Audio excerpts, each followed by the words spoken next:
संसद के मॉनसून सत्र के पहले दिन संसद भवन परिसर में पत्रकारों को संबोधित करते हुए प्रधानमंत्री ने कहा कि सबके प्रयासों से ही सदन चलता है, इसलिए सदन की गरिमा बढ़ाने के लिए हम सब अपने कर्तव्यों का निर्वाह करते हुए इस सत्र का राष्ट्र हित में सर्वाधिक उपयोग करें। उन्होंने कहा कि संसद संवाद का एक सक्षम माध्यम होता है और वह उसे तीर्थ क्षेत्र मानते हैं। ये सत्र मौसम से तो जुड़ा हुआ है। अब दिल्ली में भी वर्षा अपना दस्तक देना प्रारंभ किया है, लेकिन फिर भी न बाहर की गर्मी कम हो रही है और पता नहीं अंदर भी गर्मी कम होगी कि नहीं होगी। ये कालखंड एक प्रकार से बहुत महत्वपूर्ण है। ये आज़ादी के अमृत महोत्सव का कालखंड है। 15 अगस्त का विशेष महत्व है और आने वाले 25 साल के लिए देश जब शताब्दी मनाएगा तो हमारी 25 साल की यात्रा कैसी रहे, हम कितनी तेज गति से चले, कितनी नई ऊंचाइयों को पार करें, इसके संकल्प लेने का एक कालखंड है और उन संकल्पों के प्रति समर्पित होकर के देश को दिशा देना, सदन देश का नेतृत्व करे, सदन के सभी माननीय सदस्य राष्ट्र में नई ऊर्जा भरने के लिए निमित्त बने, उस अर्थ में यह सत्र भी बहुत महत्वपूर्ण है। यह सत्र इसलिए भी महत्वपूर्ण है कि इसी समय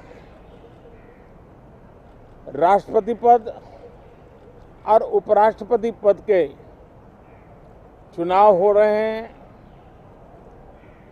आज मतदान भी हो रहा है और इसी कालखंड में देश को नए राष्ट्रपति, नए उपराष्ट्रपति, उनका मार्गदर्शन प्रारंभ होगा। हम हमेशा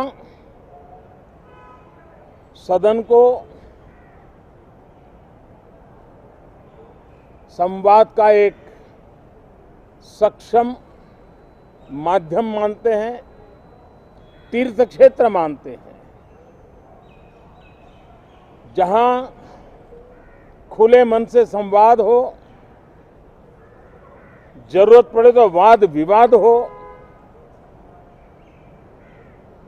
आलोचना भी हो, बहुत उत्तम प्रकार का एनालिसिस करके चीजों का बारीकियों से विश्लेषण हो,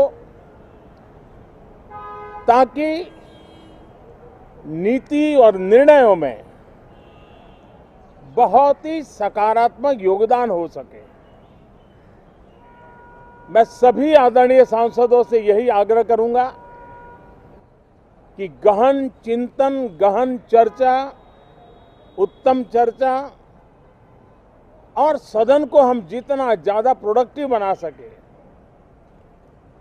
सदन को जितना ज्यादा फ्रूटफुल बना सके, उसलिए सबका सहयोग हो और सबके प्रयास से ही लोकतंत्र चलता है, सबके प्रयास से ही सदन चलता है, सबके प्रयास से ही सदन उत्तम निर्णय करता है। और इसलिए सदन की गरिमा बढ़ाने के लिए भी हम सब अपने कर्तव्यों का निर्वाह करते हुए इस सत्र का राष्ट्रहित में सर्वाधिक उपयोग करें और हर पल याद रखें कि आज़ादी के लिए जिन्होंने अपनी जवानी खपा दी, अपना जीवन खपा दिया, जिंदगी जेलों में काटी, कुछ ने शहादत स्वीकार की। उनके सपनों को ध्यान में रखते हुए और जब 15 अगस्त सामने है तब सदन का सर्वाधिक सकारात्मक उपयोग हो, यही मेरी सबसे प्रार्थना है।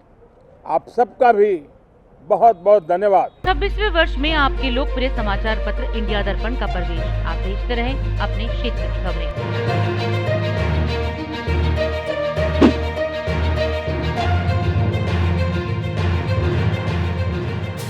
और अधिक खबरों के लिए आप हमारे YouTube चैनल दैनिक इंडिया दर्पण को अभी सब्सक्राइब करें और नोटिफिकेशन के लिए बेल आइकन को प्रेस करना ना भूलें।